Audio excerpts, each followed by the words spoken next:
आज हम आपसे ड्राई सेल की बात करेंगे। शुष्क सेल, ड्राई सेल। तो बेटा ड्राई सेल जो है हमारा, शुष्क सेल, एक प्रकार का बेटा प्राथमिक सेल ही है। क्या है ये? प्राथमिक सेल है। ठीक है। तो प्राथमिक सेलों में जो प्रमुख सेल है बेटा वो आता है हमारा लैक्लांसेस सेल। क्या आता है सबसे प्रमुख बेटा? लैक्लांसेस सेल, या जिसी को बेटा हम लोग या इसी को जिंक कार्बन सेल के नाम से भी जानते हैं। Zinc carbon cell. ध्यान दीजिए बेटा, ध्यान दीजिए। ड्राई सेल का, शुष्क सेल का बेटा सर्वप्रथम जो निर्माण है, सर्वप्रथम निर्माण वो लैक्लांसेस सेल के रूप में हुआ। समझ रहे हैं आप? लैक्लांसे सेल के रूप में हुआ बेटा, जिसका प्रयोग आपको पता है ट्रांजिस्टरों,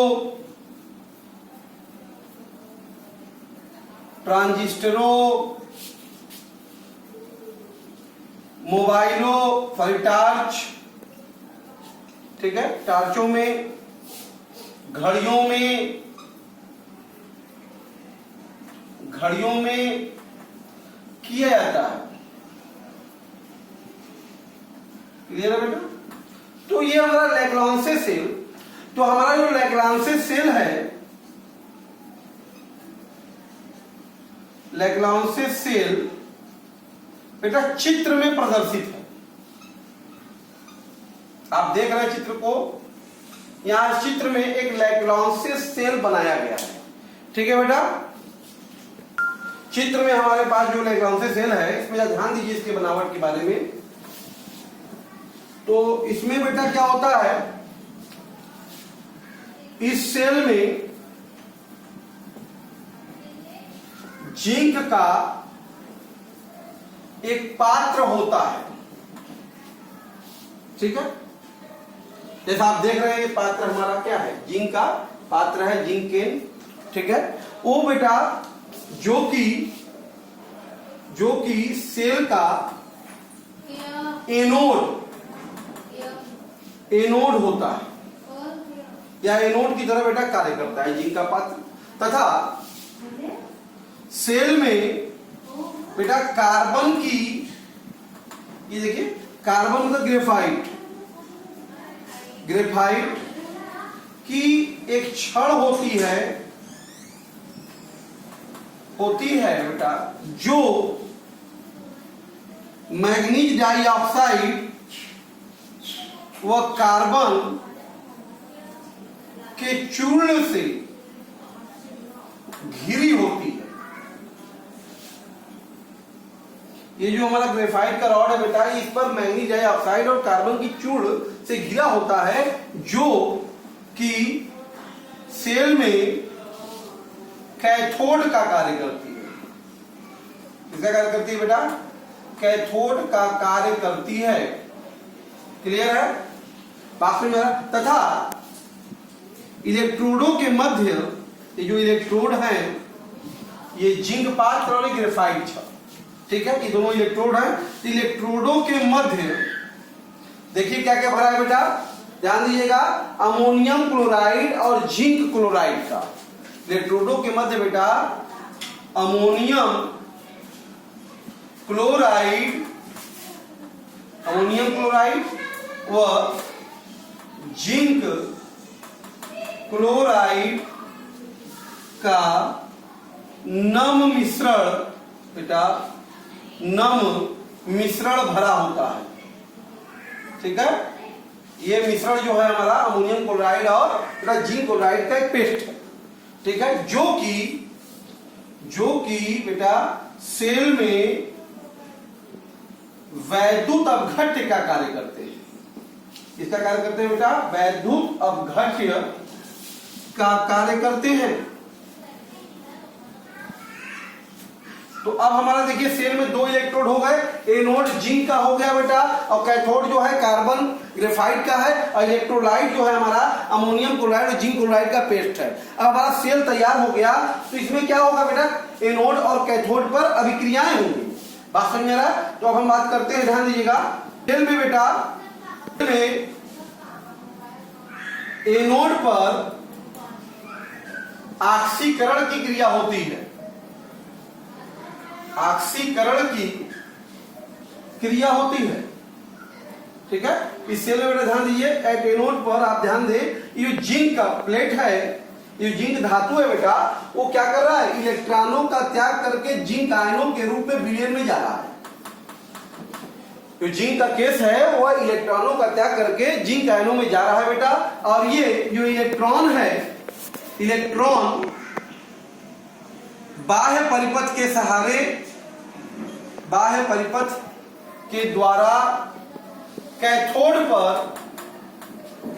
पर आता है, जो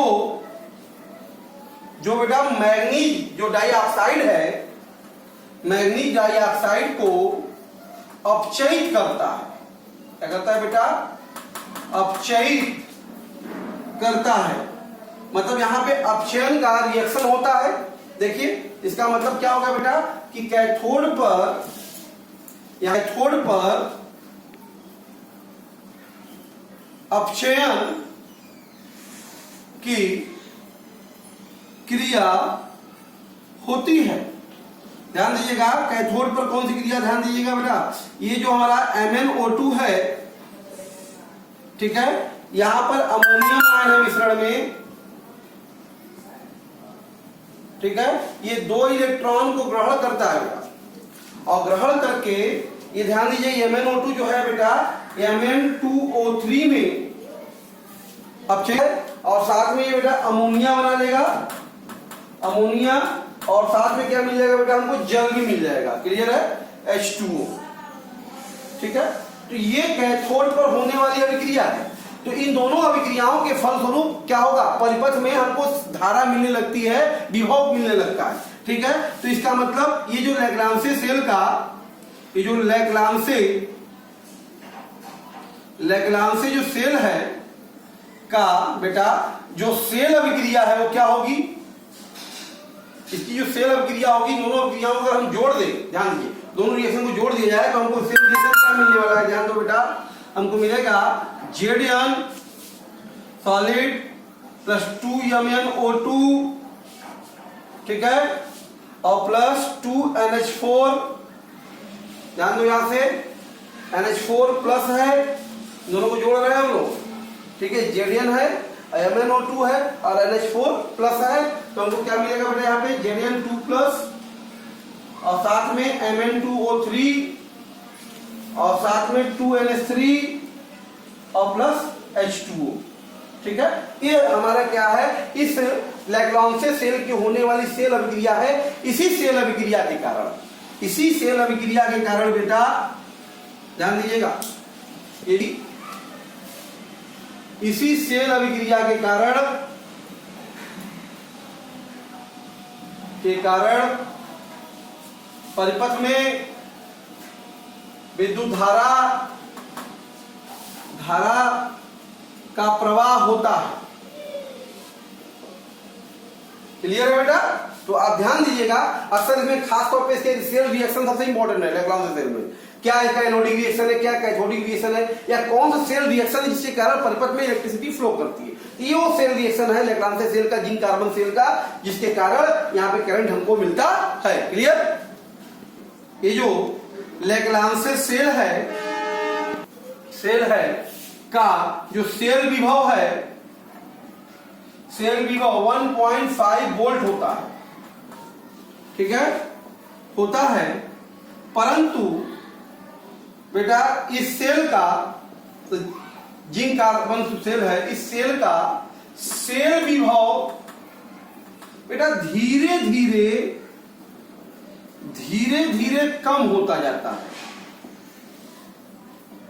तब यहां पे सेल विभव में धीरे धीरे गिरावट आती है, ठीक है, सेल विभव में धीरे धीरे गिरावट आती है, ठीक है। क्यों? क्योंकि समय के साथ तो इसका जो प्रयोग करते हैं, डिस्चार्जिंग करते हैं बेटा, समय के साथ विलयन में उपस्थित या इसके अपघट्य में उपस्थित जो है, अपघट्य विलयन में उपस्थित अमोनियम आयन जो है बेटा, अमोनियम क्लोराइड की सांद्रता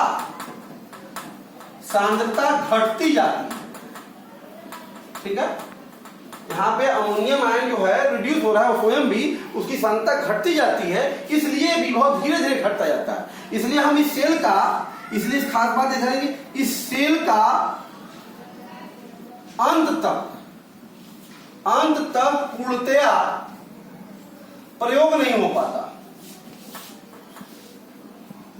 उससे पहले ही इन सेलों को बेटा हम फेंक देते हैं, इन सेलों को क्या करते हैं? फेंक देते हैं, ठीक है। तो ये हमारा था बेटा लैग्रांजे जिंक कार्बन से। तो इसी समस्या को उबारने के लिए, इस समस्या को दूर हटने के लिए मरकरी जिंक सेल आया आपके सामने।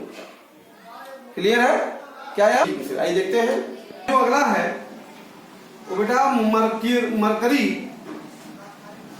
मरकरी जिंक शुष्क सेल है बेटा। इसमें खास तौर पे अगर बात करें तो इसमें बेटा क्या होता है, जो जिंक अमलगम होता है, जिंक अमलगम, ठीक है, जिंक अमलगम सेल में बेटा जो जिंक है, जिंक अमलगम बेटा ये एनोड का है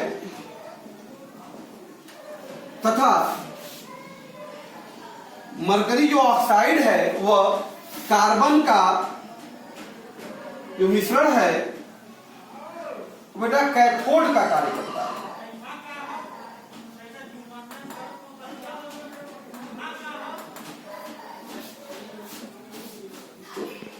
तो यहाँ बेटा जो मिश्रण है कैथोड कार्य करता है। तो यहाँ पे एनोड पर जो क्रिया होती है, एनोड पर बेटा जो ऑक्सीकरण की क्रिया होती है वो देखिए, ध्यान दीजिए, वो जिंक अमलगम जो है, खासतौर पे जिंक का रिएक्शन होता है बेटा इसमें।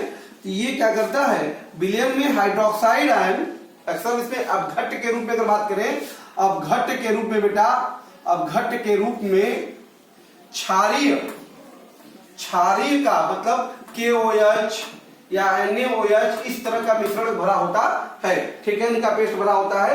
यहाँ पे हाइड्रोक्साइड आयन है, इसके वजह से क्या होगा बेटा, Zn2+ के रूप में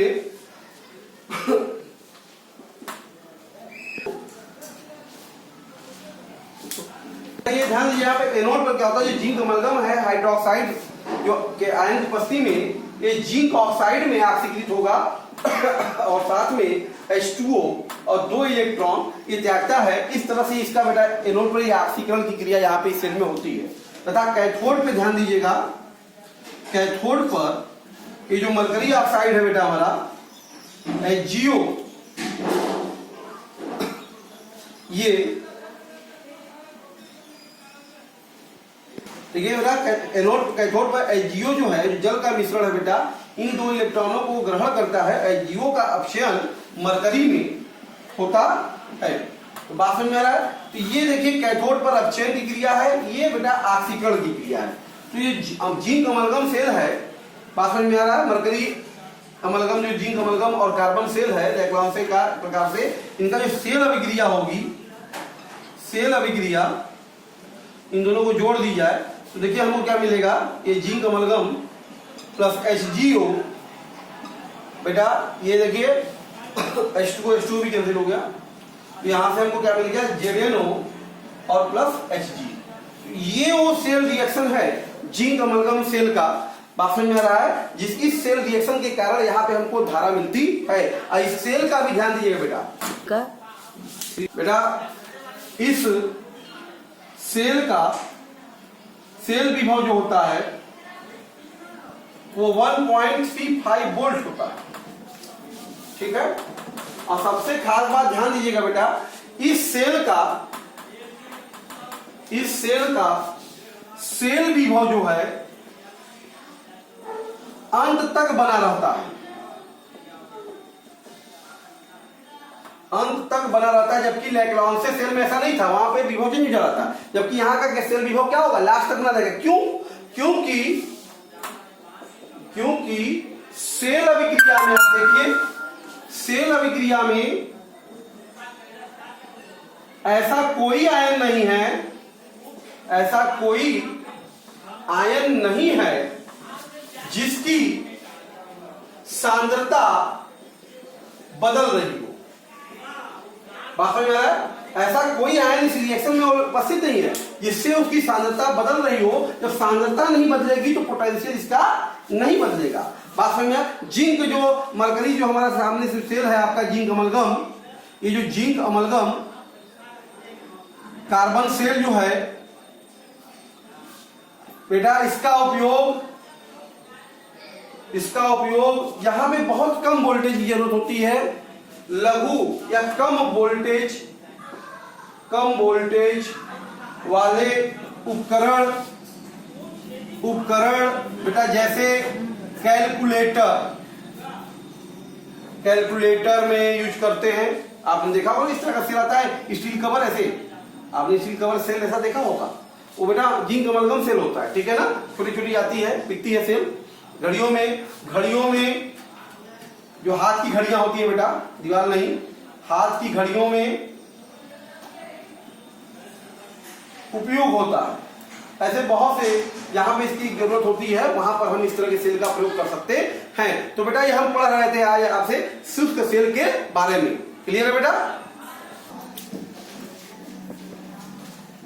हम बात करेंगे बेटा लेड एसिड संचायक बैटरी की, या इसी को बेटा सीसा संचायक भी कहते हैं, संचायक लेड एक्यूमुलेटर्स। ध्यान दीजिए बेटा, देखिए ये जो सेल होता है, अगर सीसा संचायक जो सेल है लेड एसिड संचायक बैटरी जो होता है बेटा, बैटरी बेटा ये 12 वोल्ट का होता है,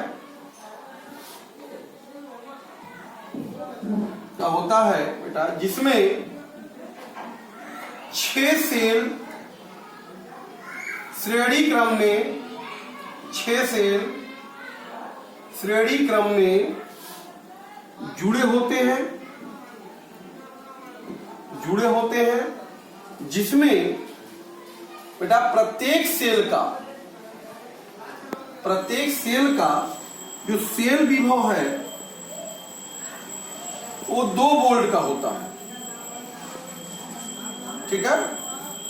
सेल सीरीज में जुड़े हुए हैं और हर सेल जो है वो 2 वोल्ट का है, इसका मतलब बैटरी हमारी 12 वोल्ट की होती है, ठीक है। तथा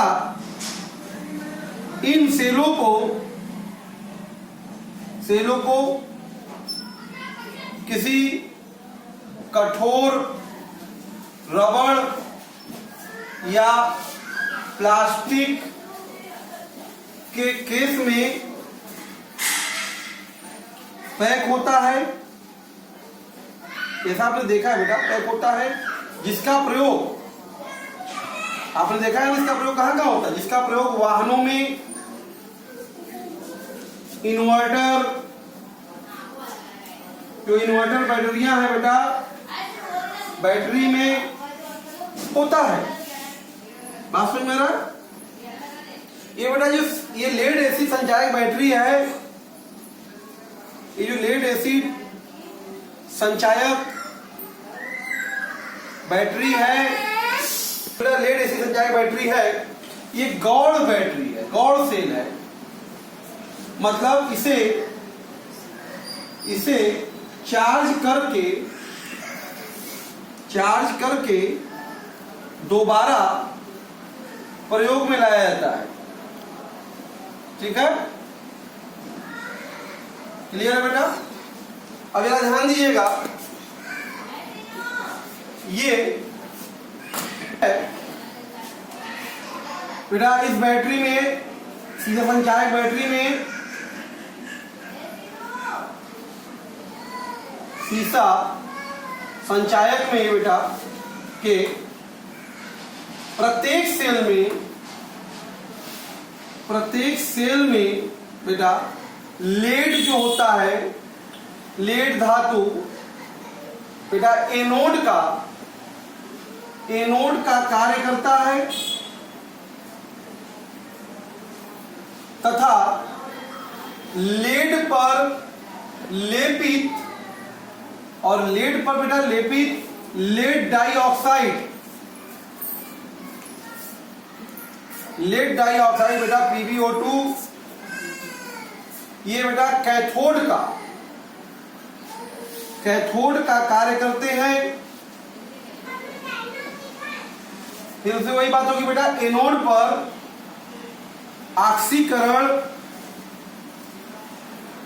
ऑक्सीकरण की क्रिया होती है। देखिए यहां पे जो एनोड पे ऑक्सीकरण की क्रिया होती है बेटा, लेड धातु है बेटा, एनोड पर ध्यान दीजिएगा, एनोड पर। और इसमें सबसे खास बात है कि यहाँ जो वैद्युत अपघट्य है वो सल्फ्यूरिक अम्ल। एक बात और ध्यान दीजिएगा इसमें थोड़ा सा ऑक्सीकरण से पहले, इसमें जो वैद्युत अपघट्य है, अपघट्य के लिए सल्फ्यूरिक अम्ल, इसका लगभग 38% विलयन बाई मास W/W का प्रयोग करते हैं। ठीक है, यहाँ जो वैद्युत अपघट्य है बेटा वो सल्फ्यूरिक अम्ल का प्रयोग करते हैं जो 38% बाई मास का होता है। तो अब यहाँ पे एनोड पे जो क्रिया होती है ध्यान दीजिएगा, एनोड पे जो लेड धातु है हमारा बेटा, विलयन में उपस्थित सल्फेट आयनों से संयोग करके बेटा ये Pb लेड सल्फेट में परिवर्तित होता है, 2 इलेक्ट्रॉनों का त्याग करता है। ये ऑक्सीकरण। तो आप देख रहे हैं यहाँ पे एनोड पर इस तरह से ऑक्सीकरण होता है, जो लेड धातु है वो विलयन सल्फेट आयन को लेकर PbSO4 क्या होगा, रूप में परिवर्तित होता जाएगा। तथा कैथोड पर बेटा जो हमारा लेड डाइऑक्साइड है वो विलयन में उपस्थित H+ आयन इलेक्ट्रॉन को ग्रहण करकेगा, ये बेटा Pb2+ आयन और +2H2O बना लेता है। ठीक है, अगर हम बात करें तो ओवरऑल अगर इसको आयनाइज हम सेल अभिक्रिया अगर लिखें, सेल अभिक्रिया इसकी क्या है, मुख्य रूप से स्टोरेज सेल की अगर सेल अभिक्रिया जानना चाहें, इन दोनों को जोड़ दिया जाए, ध्यान दो, तो वो क्या मिलने वाला है, Pb सॉलिड प्लस PbO2 बेटा प्लस यहां देखिए 2H2SO4 रिएक्शन मिलेगा। और ये हमको बेटा यहाँ PbSO4, ये भी PbSO4, तो ये हमको 2PbSO4 देगा। ओवरऑल रिएक्शन यही है। ठीक है, और प्लस 2H2O। ठीक है, ये जो सेल अभिक्रिया है, ये सेल अभिक्रिया यहां पर होती है। देखिए बैलेंस कर लीजिए, बैलेंस है आपका रिएक्शन। तो ये सेल अभिक्रिया यहां पर हुआ करती है। इसी सेल अभिक्रिया के कारण ये वो सेल अभिक्रिया है बेटा, डिस्चार्ज होने पर, जब बैटरी हमारी डिस्चार्ज होती है तो सेल से धारा प्राप्त होती है, तो सेल में यही अभिक्रिया होती है। ठीक है ना, यही अभिक्रिया होती है। और ध्यान दीजिएगा, जब इस सेल को चार्ज करते हैं तो सेल अभिक्रिया ये जो सेल अभिक्रिया है बेटा उत्क्रमित हो जाती है, बदल जाती है, उल्टी हो जाती है, उत्क्रमित हो जाती है। तथा बेटा इलेक्ट्रोड बदल जाएंगे। इलेक्ट्रोड में बेटा ये एनोड होगा, अभी तक एनोड क्या था, लेड था, अब एनोड क्या हो जाएगा बेटा, PbO2 हो जाएगा। तथा कैथोड हमारा बेटा जो हमारा लेड था वो वास्तव में लेड ऑक्साइड था, वो क्या हो जाएगा, Pb हो जाता है। समझ में आ रहा है, Pb हो जाता है। तो ये हमारा क्या है बेटा, लेड एसिड संचायक सीसा संचायक बैटरी है, जिसमें सेल रिएक्शन ये होता है जिससे हमें धारा प्राप्त होती है 12 वोल्ट के एसिड का संचायक। क्लियर है बेटा। इसके अलावा भी हमारे पास एक और भी हमारे पास गौड़ बैटरी है, स्टोरेज बैटरी है, वो है निकिल